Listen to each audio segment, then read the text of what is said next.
Hi, how's it in the name of Christ? How you doing? It's your girl Crancake, Karabo. I hope you're good. I hope you're peachy. I hope you're Stella. And I hope you're in a neat little bunch. If you're not, welcome to the parties. That's just not the story of our lives. Yeah. Oh, okay. I'm under attack. But every time after I post content, I always am under attack. It's like pew, pew, pew. So whatever. We're gonna just deal with that kind of crazy. But let's just throw whatever it is that we throw out there. I'm going to be doing edits as well in the background, just in case you were wondering what's going on. I didn't even want to record today, but because of something that happened, I have to record. I wanted to just situate myself and figure a way around a challenge that I have. But nope, we are not going to let this one lie down. We are not going to let this one slide. We are going to discuss it at length, at depth, at height, and at whatever. Okay, cool. Alrighty, what time is it? Nope, that's not what. I'm sorry, if I am distracted, I will soon be there. I shall arrive, ultimately, at the point of communicating. Alrighty, okay, it's kind of warm, so I need my wearing device. Where is my wear? We want our wear, cause it's really warm. Like, I didn't expect it to be this warm, but it is. Why is the wear without the connection to it? Maybe gacha because when I come here in Jefela, Sfutu Sabatu by the occult, it starts to beat like a heart and like a drum. So whatever. Ooh, okay, that's much better. Alrighty, let's get into this. The topic of the day. The topic of the day, if I'm seeming slightly distracted, is because I am. I'm just busy doing so many other things. I know, Shamli busy. Wait again, guys, busy. You are busy and you are gross, and that's why I guess I let it. But anyway, people in the occult, I guess we're in this together. Like, we all just don't like each other. Is that basic? What is that? What did I hear? There better not be people outside. Look at the hour, look at the time. Today's the 22nd of January 2025. The official day. Yesterday I rocked up here after midnight, but today it's just before midnight, so we catch the day just before it leaps out of the door. Alrighty, cool. It's a whatever day, and I'm very deeply afflicted, but we're gonna talk about that. The topic on this Wednesday is they're like porn stars that way. I wanted to lengthen the topic, but I was just so I was not feeling it, so I was just like, whatever. They're like porn stars that way. I bet you know who I'm talking about. Occult practitioners. They're like porn stars. They work in a trashy industry doing trashy things that are dastardly. But they live in an era, a world, a time, where that trash is no longer as taboo, at least according to fallen man, as it used to be. So they somehow find a way to justify it being okay now when it really never has ever been okay. It's just that the times have gotten evil, and so now your industry and your trade looks a little bit better, but it's still trash. Like, it's literally still trash. Yeah, type establishment thing. Occult practitioners are like porn stars. They're like porn stars even that get married. Like, they proper keep having sex with other people in the name of it's just a job. While they, the two of them, are like a married couple. They officialize things like marriages, and then they claim that what they do is just as good as being an accountant. No, I'm sorry, it's not. But anyway, whatever. Occult practitioners, you're like porn stars. So we already started by expanding on the reality of that. I'm gonna share what in the world is going down with all of these pornography stars. Listen, okay? First and foremost, before I even get very far, let me just put caveats out there.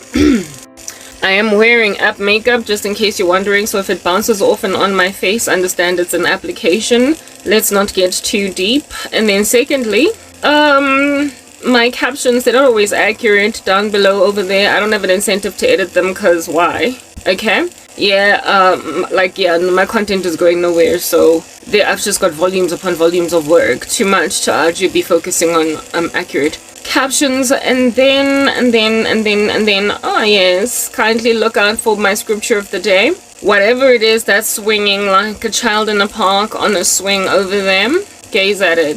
That over there that you're seeing, that is the caption of the day.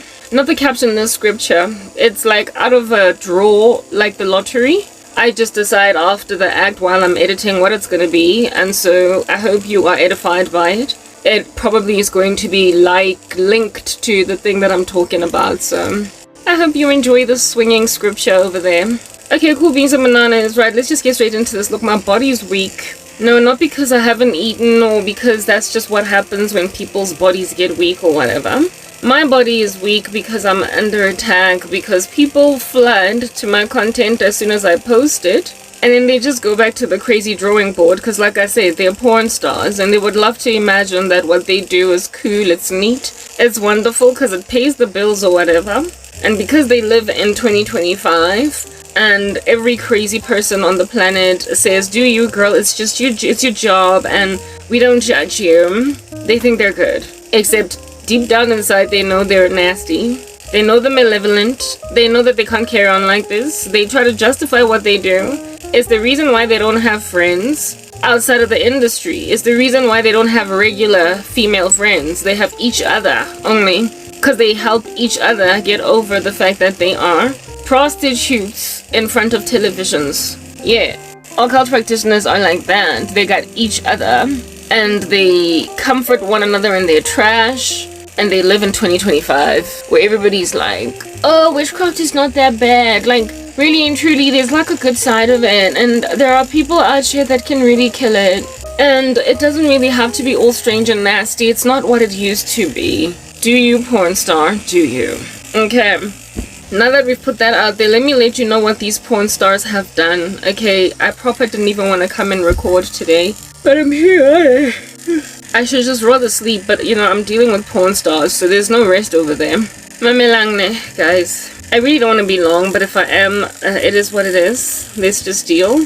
I get to lang. The other day I spoke about how it is that y'all should probably stop using witchcraft because you're active saboteurs. You're active saboteurs. You just sabotage and sabotage and sabotage and sabotage. I'm so tired. I'm so tired. You just sabotage and sabotage and sabotage, right? And you spend so much money. You sabotage and you sabotage and you sabotage and you spend so much money in this sabotagey stuff that you do that really and truly it's worthless to use witchcraft anymore. Oh, porn star. Because what's the point of paying a sangoma if you're gonna get your hands dirty and commit crimes anyway? You know what I'm saying? Like, just commit the crimes. Like, spend your witchcraft money on kids' school fees. And then maybe even take yourself on holiday. And then pay a bribe to the police. And then pay somebody to ignore your call, the calls of your victim. And then take out a whole chunky 10K to get some thief to steal from your victim. Pay another 30K to get a contract assassin to kill your victims, because literally over and above using spells, you also get your hands dirty. So just get your hands dirty and stop wasting time on this unreliable source, this unreliable form of manipulating things. Like, just be criminals because it's cheaper. It's literally cheaper because you already are criminals. You already are active saboteurs. You're paying actual people big money in order to sabotage the people that you use witchcraft to harass. So just hire an actual assassin and stop paying disangoma that are unreliable to do human sacrifice rituals. Stop stabbing stupid mirrors in the occult. Like, proper, you're dumb. Stop stabbing stupid mirrors. Stop chaining people in voodoo dolls. Stop pricking them with little pins and satanic magic. Stop paying Nana Kwaku. Stop going all the way to Ghana to pay him. Stop. Because after you visit him, you then also push a person off a cliff. After you pay him, you then also pay the JMPD 30,000 rands to buy a docket to make their case go away. Whereas you used witchcraft to, not JMPD, but the SAP whereas you paid a sangoma like 5,000 rands to make this person's case go away. You literally paid a sangoma 5 grand, 6 grand, 10 grand. Make this case go away. I don't want to ever see the inside of a court. And then after that, you go to the SAPS and get some crooked cop and pay them 10,000 rands to make a docket disappear. Just pay the 10K and leave the 5,000 rands in your pocket. It's that basic because you are so involved in sabotage. that it's maverick spend, I'm telling you. It's just a waste of money to use witchcraft. It's a waste. Take my advice, guys. I'm your financial advisor today. I'm many things. Other days I'm a psychologist. Other days I'm a doctor. Other days I am a dermatologist. Other days I am a life coach. Other days, today I'm your financial advisor. Today I'm saying you are spending money on sunken costs.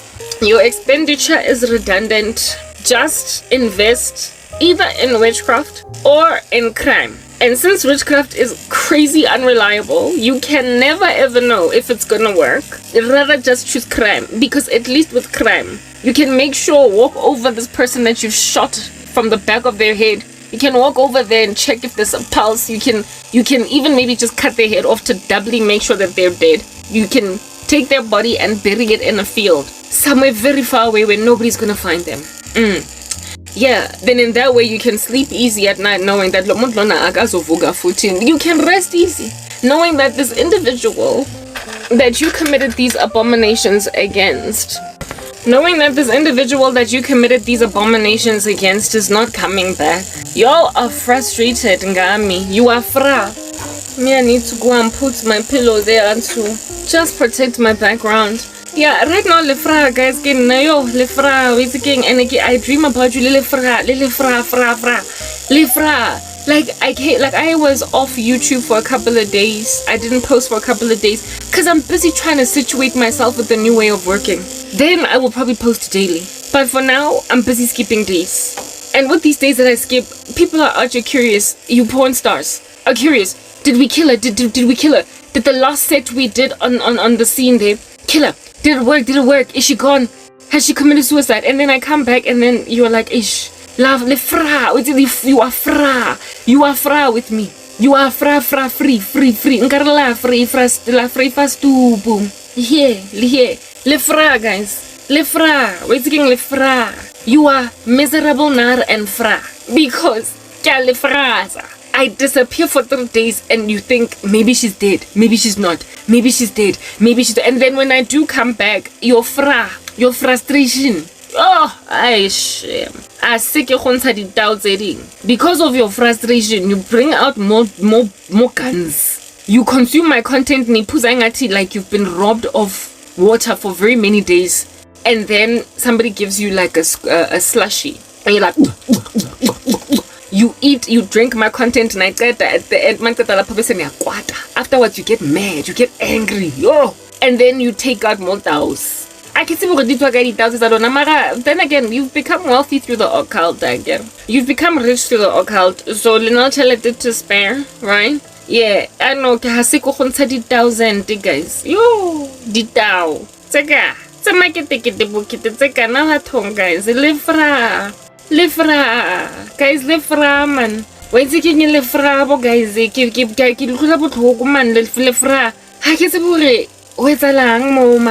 I just feel as if one of two things can happen here, porn stars. Quit the industry because it's not killing it for you. Or just come out to your family that you're not actually a social media personality, you're a porn star. Because I get it, porn stars that feature their trade. Like some chick actually be walking with her dad in the mall. She's actually walking with her dad in the mall. And then somebody's like, can I have your autograph? I love what you do. Dad is like, what? And the daughter's like, no, Dad, I have a YouTube channel. I don't want you to know because, you're strict. And then your father then thinks you're a little mini celebrity somewhere. Until somebody rocks up and is like, can I get an autograph on a DVD? Hard knock, porn. And then next thing your dad is like, oh, my daughter is a porn star. And he's crying or something. But what did I do? Where did I fail her? You're like clandestine, secretive porn stars. You're like porn stars that don't tell your family members and your friends that that's what you do. Until some freak is like, or until one of your family members out here in a XXX site is like, oh, that's my cousin. You try to hide the thing that you're into, and because you try to hide it, Your lives are just really uncomfortable. You know what I mean? Your lives are very, very uncomfortable. Your lives are very uncomfortable, so just come out of the closet and be free as a bird and call yourselves what you are.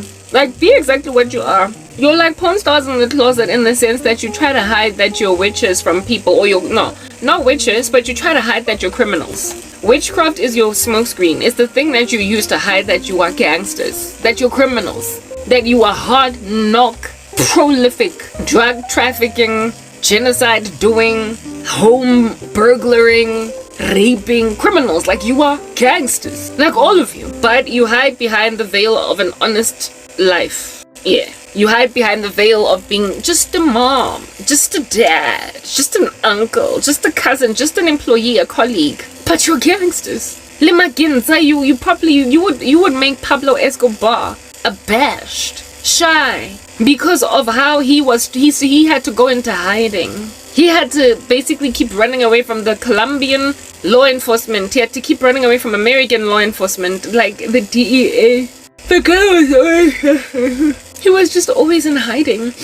But you, go, like broad daylight, like you're perched on a roof and everything. You don't hide. You're not behind any smoke screen, like at all. You can go to work every day, come back home. There's nobody that has a warrant of arrest for you. And so because that's who you is, because that's who you be, it's really hard for you to be Pablo Escobar for real. Because Pablo does not have, like, your liberties. He doesn't have your roaming rights. He doesn't. Like Pablo Escobar, when he was wreaking havoc when he was alive, he couldn't even enjoy his money.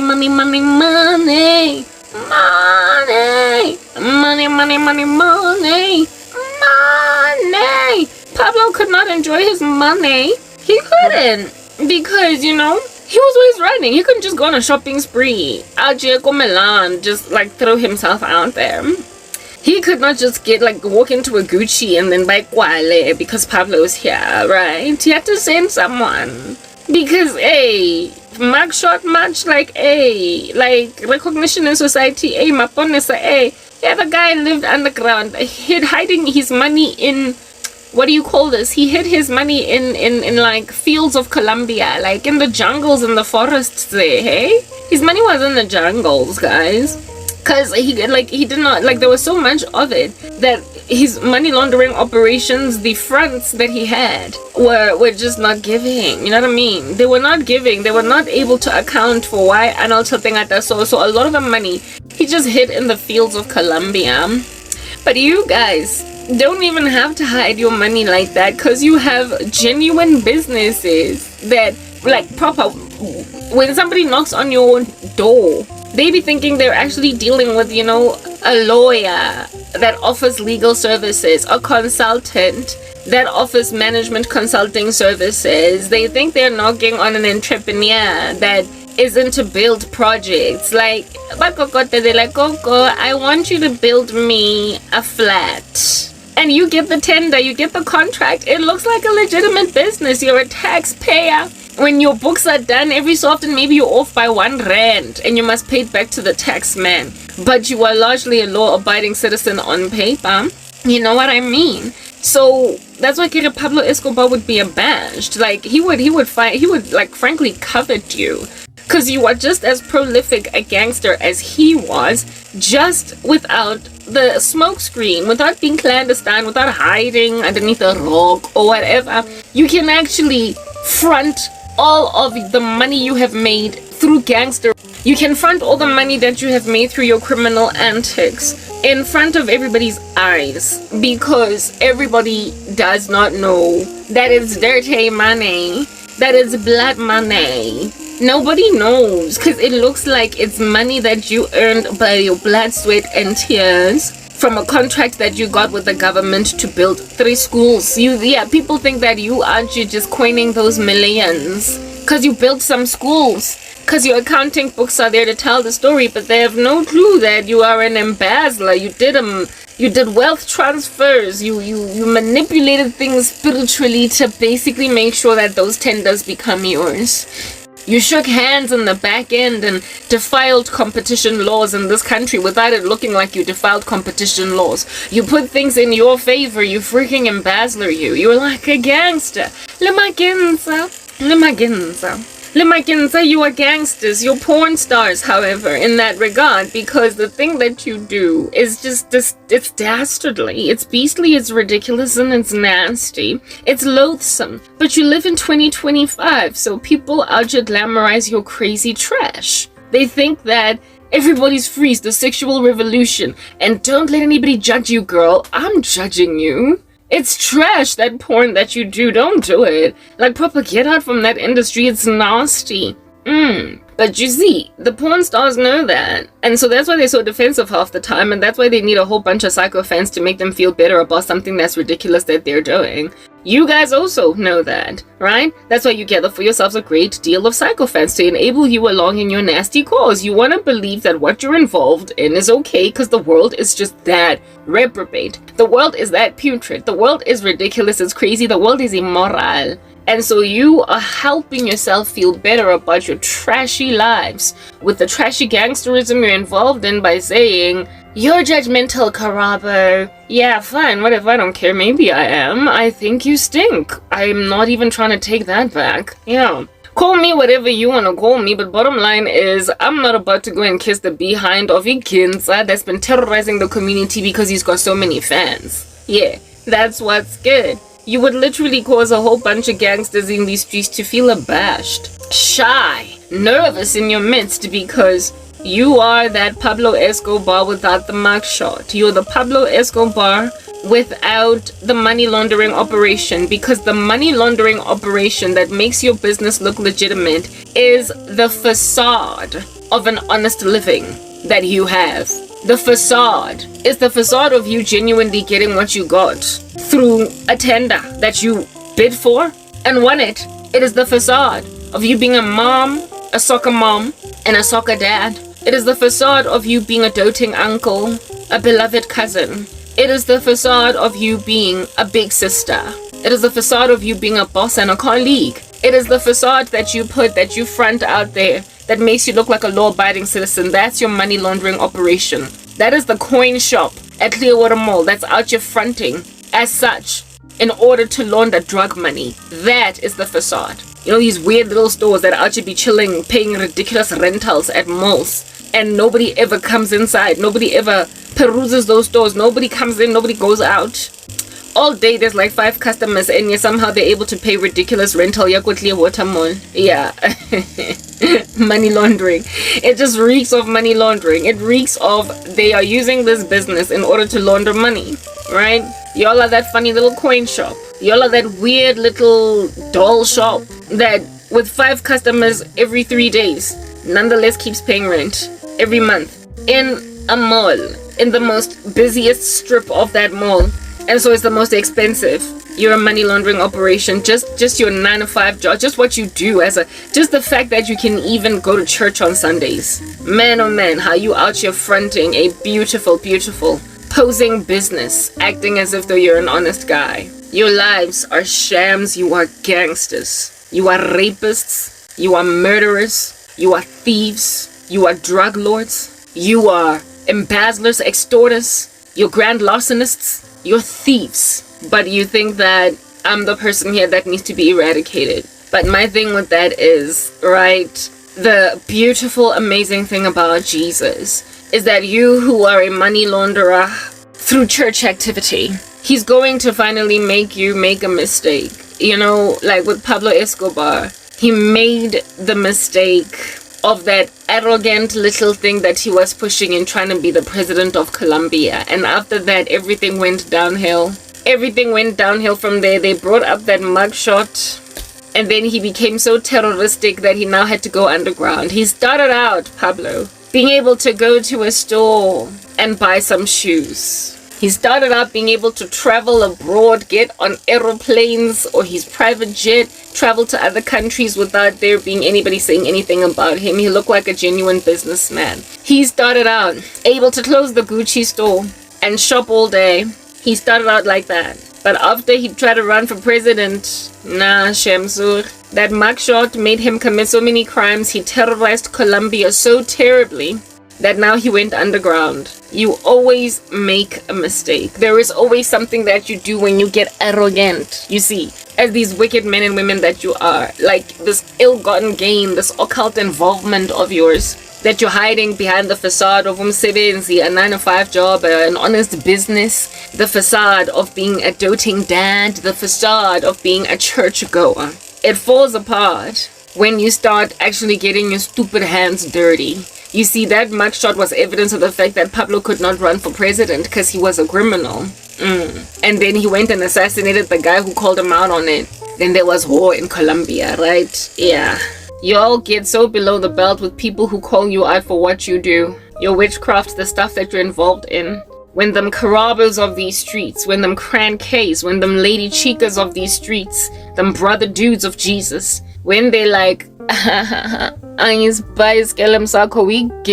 I don't care that people don't know yet. That little car business you got is a money laundering operation, and I'm going to work to the nail. Literally blood, sweat, and tears like a dog to expose you. It's when people that don't buy your skelem pop out of the woodworks and don't kiss your behinds. That's when you start to get your gangster hands dirty. Yeah. That's when you start to terrorize and it becomes clear that you're a criminal. That's when you start to fight your country's systems for extradition.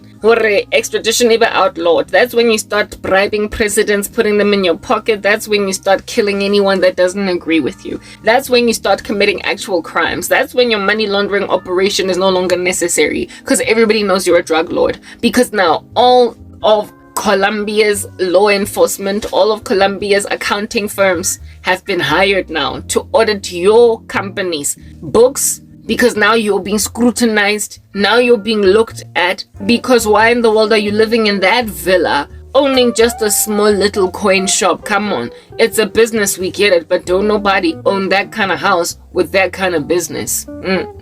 Yeah, it's when auditors come and they go through your books, try to figure out where does all this wealth come from. It doesn't make sense. We don't understand it. And now with that kind of scrutiny, you are just dealing with a Diddy exposure. Because all that it takes for a wicked man or a wicked woman to get called out for the dirt they are is for them to get so arrogant in getting away with murder for so many years that somebody will rock up that's not a sycophant, that's onto them and be like, no thank you. I'm not going to be eating any hors d'oeuvres. Don't hand me the entrees. Do not give me champagne. I'm not interested in caviar. I'm just here to let you know that I'm onto you. And I don't buy your skelem. Thanks for inviting me to this little ball or whatever you want to call it. I just came here to see what you're about and what everybody's like hyped up about, but I'm not quite taking what it is that everybody else is taking from you. Whatever you're selling, I'm not buying it. When then a person who is not your doting fan, worshipping at your feet, calling you Messiah, when an individual like that rocks up out of nowhere and then says, whatever, thanks for inviting me though, but I won't even be eating your hors d'oeuvres. When somebody like that rocks up, that's when you then start to make like Pablo Escobar and arrange their assassination. That's when you start to arrange the bombing of certain locations in your country. That's when you start to become a terrorist. That's when the president of the country that is then put in office refuses to capitulate to you and then allows for extradition to the US. That's when you start to basically lose your entire team. That's when everybody starts to know of you as a criminal. Because deals don't work. You remember with Pablo Escobar, that whole thing with La Cathedral, that random weird wannabe prison that he built? He's still messed up over there and killed. Because proper, when people don't kiss your behind as a person that is entitled to crazy trash and to continue to proliferate that crazy trash on the planet, in the streets of the planet, yeah. That's when you start to basically get over the fact that you gotta maintain some kind of an outward appearance of grandiosity. You have to maintain a squeaky clean image. Because after all, your money laundering operation is dependent on you looking squeaky. You lose your minds because you feel entitled to the world's worship. You lose your minds, therefore, because the one person that doesn't worship you makes you commit physical crimes. You get your hands dirty. You put your fingerprints on things. You touch walls and everything with your bloody palm. You basically put smoking guns over bodies that you've killed because you're running after, gunning for this arrogant buffoon that has the brazen audacity to not worship at your ugly little pornography feet. You like porn stars. Like, Papa, that's exactly what you like. Witches. And just like porn stars in the closet, whose families don't know what they do, somebody's gonna actually tap on your shoulder in the mall right next to your mom and dad and say, I'm a fan. I swear a DVD. It becomes clear that you're involved in this worthless thing. It becomes evident that your cars are not really your cars. They're wealth transferred. It becomes clear that your houses aren't your houses. It even becomes clear that that unfortunate woman that is bereft from your indiscretions is not even truly your wife, because it's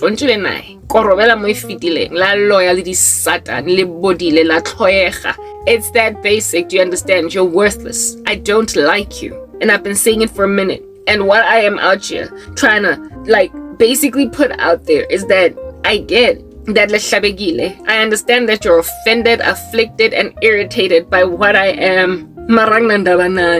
Because God always raises up someone that is not gonna buy your skillum, no matter how many people you can pay off. The Lord will always, when a terrorist has reached the nth of himself, and when he gets to a height of arrogance, to a point of even trying to be the president of the country, that's when God is like, okay, now it's time.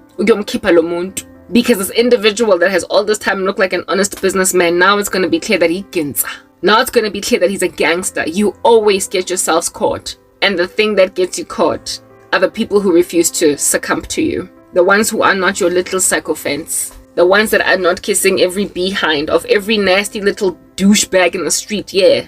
People like me make you get grubby. They make you leave evidence behind. They make you untidy and messy in your operations. And so you get yourself nicely arrested because you are gunning for our assassination. It is your war that you declare on those who have declared a war on the fact that they know you're a gangster that eventually gets you exposed. So, I mean, yeah, at some point, y'all were like totally believable as like great people, like good men, good women, like awesome dads or whatever. At some point you were believable as such, but now not anymore so much. Why? Because you're obviously outwardly gangsters now. You're criminals.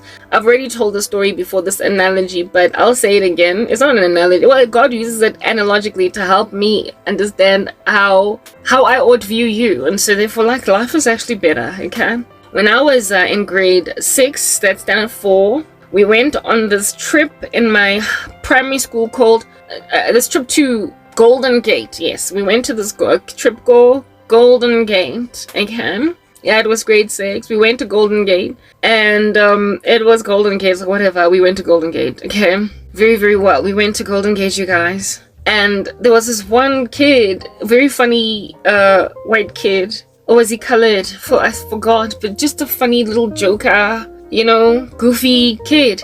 And he made a joke one time at night, you know, when you tell ghost stories to try and scare people, like, ooh, at night before everybody can go to sleep. He told a joke, and it's like he knew that it would totally work to make us feel all kind of scared and whatnot. So, like, if you've gone to the bushes, right? If you go to Golden Gate, like, if you go to the bundus, like the rural areas, what Americans call the country, y'all know how it's so dark there because there's barely any, like, electricity poles, and that which makes our cities bright. When you look up, everything is just bright. Yeah, it's not quite there. There are stars though, lots and lots of stars, because there's barely any pollution in that joint. So your lighting is the stars. However, in terms of like artificial light that keeps cities illuminated, that's absent. And so when you open a window Like when you open curtains, when you shift curtains aside in a joint like that, you can be thrown into a severity of fear. It's like a vortex, a canyon. I mean, it is the closest thing that I can come to describing the outer darkness. It's so dark outside. Like if you open your windows in your own neighborhood, when you open your windows in your own neighborhood, in your inner city, wherever you may be staying at, or in your suburbia, you see the gate outside and the, you know, if your living area is sort of kind of open plan, you can see the street maybe. You can also see your opposite neighbor's gate and their house. You can see if their lights are on or off. And yeah, it's just bright, it's lit, because there's street lamps and there's little, you know, porch lights and garden lights in people's houses, so they illuminate everything. But in the rural areas, the next house is really far away because homes are like sparsely scattered, and there are no government installed like street lamps or whatnot. So basically everybody has to travel around everywhere with a torch if they're gonna go outside. It's just crazy dark. Like, you will know what darkness is when you go out in the wilderness. Okay, we are spoiled. And the days are coming when you're gonna know how dark life can get, okay? Because we're entering the tribulation not long from today. And that tribulation, there's not gonna be electricity in some of y'all cities, and you're gonna know what it's like to live a jungle life, okay? A jungle life, a rural life. It's coming. But anyway, whatever. Don't nobody wanna believe me, but we're getting there. Okay, yeah. But we were at this particular juncture, we're at like not jungle gym. Ugh, that too. There was a jungle gym. But what I wanted to say was Golden Gate. We were at Golden Gate, and Golden Gate is there at Golden Gate. You know where it's at, okay? And it was like super dark everywhere. No street lights. It was in the bush bundus. And the lighting of the premises where we stayed was inside, not outside. There was nothing illuminating the outside. And the dorm rooms of the girls, well, it was girls' dorms where the girls slept, but the boys could come in before lights out. We could all interact with each other, but at lights out, everybody of course had to separate, right? Yeah, type setup thing. So that's why Nolan was there, this black boy. And I remember now, it wasn't Nolan, it was Neil. It was a white boy, okay? Nolan was the one from Winchester, from Mayfair Convent, sorry. It was Neil. It was a young, it was a boy our age, our peer, Neil, that told this joke. But it wasn't a joke, except it was a joke. It was jokey in a very unjokey way, almost dry, like satire. Anyway, whatever. There it is that it's night time, first night that we're at Golden Gate, and we go to the windows to look outside, you know, where, like in our dorm rooms, we had seen the outside in when we were brought into this place, but we had not seen from the inside out. Yeah, we open a window, we open curtains, and you guys, out of darkness, in that place there will be weeping and gnashing of teeth for all of eternity, and the smoke of your torment will rise forever. I have never seen so much blackness of night outside of a window. It was so eerie. It was so eerie. It was so crazy eerie. We opened that window, and as the girls, we were like, ah! We screamed only because it was literally pitch black. It's like the windows had been painted with black paint so as to not see anything outside, but it was not so much paint, just the fact that it was that dark. Yeah, I'd never seen anything like it. Okay.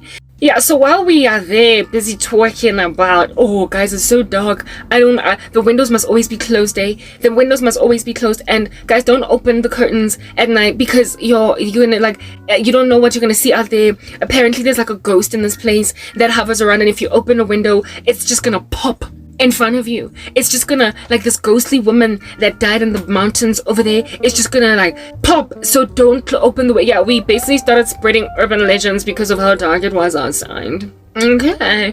And then in comes naughty Neil, and he's like, you guys, it's like that.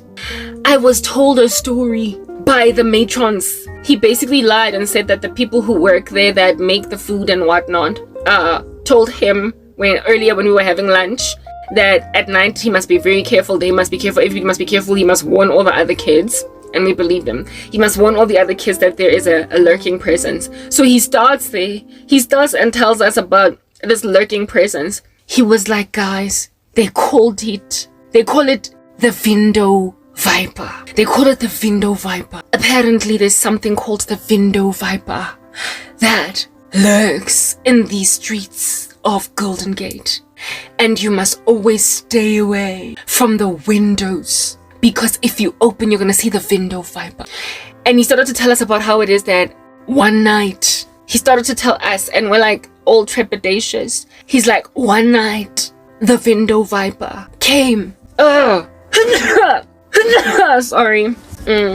He's like, one night, I had to open for the cat. My life, okay, whatever. He's like, one night, the window viper came. And what the window viper does is that they come here and they scratch. He scratches at your window. He scratches. I can't remember. The reason why I'm using a colored accent is because I just remember it being spoken, like communicated via a colored guy. But maybe it was a white dude. I can't remember. But it was some kid or dude. He's like, the window viper comes and he scratches. Hey, no. He's like, the window viper comes and he scratches. Hey, no. He's like, the window viper comes and he scratches at your window. And if you open, he's gonna come in and strangle you. So one time, this one lady opens the window right here in this neighborhood. And then she opens the window because somebody scratched at the window. And she's like, ah! And the window viper, she runs away. She's like, it's the window viper. And she runs away. The next day, another lady hears a scratch. I'm not opening. And she runs away. The third night, this time around, it's another very brave lady. Here's the scratch on the window. And then she decides to open the window because she's brave and she's going to consult and she's going to confront the window viper. And when she opens the window viper, she hears the scratch. The first lady hears the scratch here, and it's like, I am the window viper. And she runs. Second lady, I am the window viper. And she also screams and runs away. But the third lady, she's brave, and she hears the scratch on the window, and then she hears, I'm the window viper. And then the window viper, and then she's like, she opens the curtains, and we're like, oh, what happened? And the stupid boy is like, and then the window viper was like, I am the window viper. I've come to wipe your windows. I mean, listen, you had to be there, okay? Like, the story is actually, it was a lot better told by the kid. I can't even remember the details of it to a point where I'm even confabulating, but after he told that story, we laugh, right? We were scared in the beginning of the story, but in the end, we came to learn that the window viper was a window wiper. But the first lady ran scared, the second lady ran scared, and the third lady was like, hi, Suga, I'm gonna go check this out, only for the window wiper to basically be like, I am the window wiper, I'm here to wipe your windows. But at first he was like, I'm the window viper. It sounded very scary. The Lord describes these occult people to me as the window viper. Everybody else runs scared. Everybody else is scared to open a window. Everybody else looks into the darkness of this thing and is freaked out. And before they can even peruse it with carefulness, before they can even come close, before they can even try to figure out what's actually going on, they like, they threaten people, they intimidate people, they scare people with all the things that they can do. They try to make people believe that they can truly be manipulated with spirits, but at the end of the day, they're the window viper and they've come to wipe the windows. If you just open the window, the curtains, you will discover that there is no ghost there. Just a mere mortal that's megalomaniacal, that thinks that he can use magic to scare everybody into capitulating to every last whim that they have. They use lots of fear and people capitulate. They're just the window viper. So listen, okay?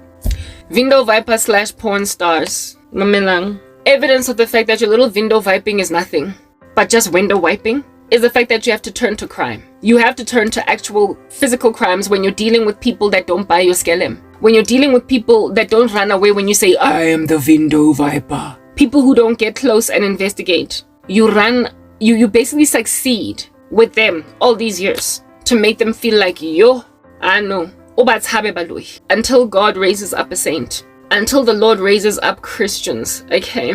And the body of Christ is the bane of the existence of occult practitioners to a point where we make you commit physical crimes. We make you commit such heinous acts that you eventually get investigated, you idiots. You eventually get investigated for all other things. You get called out on all the nasty things you did because of the mission that you are on to bring low the one person that is not kissing your. You become so criminal in so walking in that one mission that everything else of yours comes falling apart. It comes crashing and burning because, like I said, you leave a smoking gun. You leave fingerprints. In your pursuit of saints, you incriminate yourselves. You hate us, but I hate you too. There are other Christians that might want to be a lot more cordial in communicating with you, talking about you, but I despise you. Angithandi nalangande khona noma ningashona nginandaba. Akile rate. Yeah, ke le tlhoile. Ka pelo le moya le fever. Ka chicken pox. Ka di mumps le bumps. Ke le tlhoile jwalo. Like cystic acne angifuni nala nikande khona. And if I were to hear that nipodile, nginga celebrate ngoba good riddance. That's how much isale battling ka teng. But you see, wabona tlhoyo is only because of tlhoriso that you walk in. You abuse people so much that they end up hating you. You go and slap anyone. Hamba nyorabaza nyokwaza. Anyone. La emkaqweni. And see if kusasa manbuya, they're gonna understand why Grand Sharp. You need to exist in their midst. Why twanzobanke serious? Yeah. Go to any of your victims that found out what you did to them and try and engender in them some kind of compassion for you.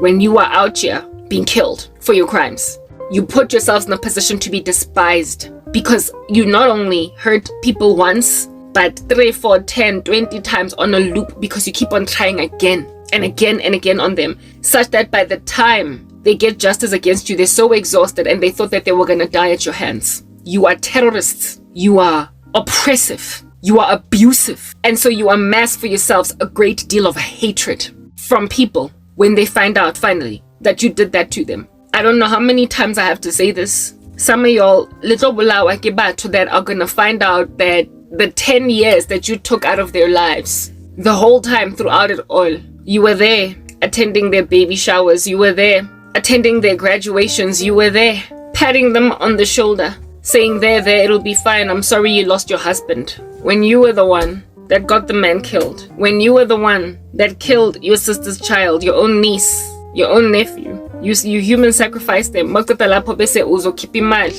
casket, for the catering. You're the one that is enabling a cause along when you're the one that shed blood or that caused that calamity. When your girl is losing her house, bank foreclosure, because of the loss of a job. You're there comforting her, giving her a room in your apartment. When you're the one that sowed discord, that basically messed up with her career. Sowed seeds to destroy her career. When these people find out, uzondo, Hashem. You have not been met yet. No zondo angoba. So far, you've got nothing but psycho fans. So far, people out here are kissing your behind because you appear so altruistic, right? You appear so giving, so philanthropic. But people, when they find out why Grand Sharp you were willing to part ways in 25,000 rands one funeral, when they find out that the reason why you did that was because the muntu shonile, the person osimfihlayo, the one wako orimulowarang, obulailwe kwena, 25,000 is gonna turn into dust in your mouth. People are about to find out that you destroyed impilo zabo.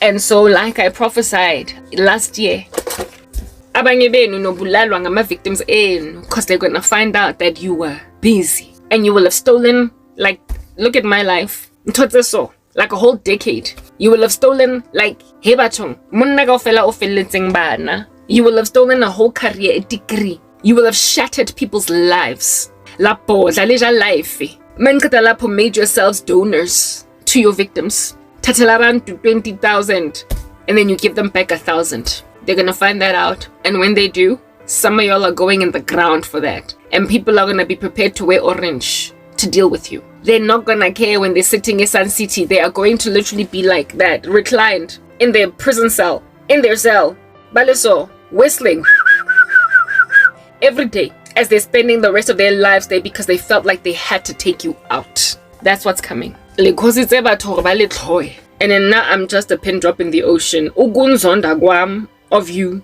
I'm not unique in my feelings. It's just that I know what you've done to me. I have understanding I have knowledge. Ngiyabona ukuthi niyenzani izinja angithandi. Ha ke le bona ke bona fela batho ba tshereaneng hampe botlhoko. All they do is porn 24 hours a day and they try to justify it. Le sebeletsa industry engwe ya nyoko. La nkutlwa. Le tsetsa ka tlhoriso and oppression. It's what you are. So nyanzonda. Nyenhliziyo yami yonke. Akele rat. Mara ona le batho in your lives that are still in your lives because they don't know what you did. That's why leng patla ke tlhokafetse except ntwetlo etsalang, the thing that's coming, the boulders that are about to go down the mountain. Ditlotla whether or not yaphela. Whether or not Karabo is here to live to tell the story. See the days come to pass. Where it is that nyokitwa nonke ngamabhunga wenu amatswape butt naked emgaqweni lana. Yeah. Lobonwa with flashlights, everything on your mooning behinds. Whether or not nyaphila is irrelevant. Bottom line is that day is going to come. Nyokitwa, with or without my prophecies. Mina, I'm just a messenger. It is not incumbent upon me sharing this message that these people are going to get set free. No. It is the fact that God is going to open this can of worms. And you're going to be found wanting Nyokitwa. Eric Wiziking, let me just let you know how this is going to go down, okay? Yeah. Since you think that by killing my ministry, killing me, destroying me, eliminating me, you think Uguti, this is how this is going to unravel. You think that by making me slip through the cracks, that nobody's going to find out Horela lawyer. Guys, you know what? I keep repeating myself. You're full of sabotage, man. You came at my content again. You came at my ability to do lomsebenzi. Like, lekanka di features tsaka kaofela, leng block, leng photo, le batla hore ke thole mara lontshiwa, so a re bueng. Let us talk about how it is that you idiots are going to be brought low. Nyokitwa ngamatswape nabanye benu nozohlazwa kabuhlungu kabi ngoba nisibiza abazalwane, nizibiza abazalwane. Likodi kerekeng le di elder, look at you go. Pastor, that's you. Hey? Yeah. You run a Bible study, boy. Mara ulwele congregation kaofela. You are an infiltrator, that's all you do. Krishap, you even joined the church for no other reason but to sow discord in the